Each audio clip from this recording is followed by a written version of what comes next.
Peppermint tea is an herbal tea made from the leaves of the peppermint plant, Mentha times piperita. It has a refreshing, minty flavour and is caffeine-free. Benefits of peppermint tea. Digestive aid. It can help soothe digestive issues like bloating, gas, and indigestion.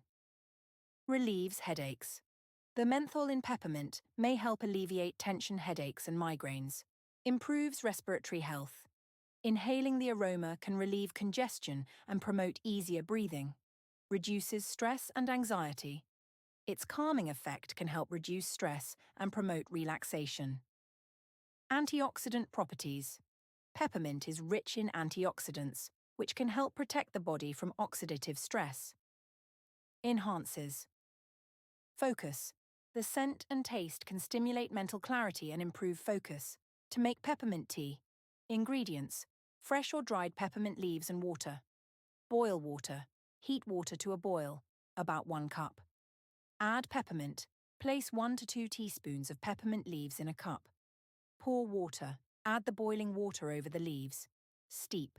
Let it steep for 5 to 10 minutes, depending on your taste. Strain and serve. Strain the leaves and enjoy your tea. Optionally, add honey or lemon.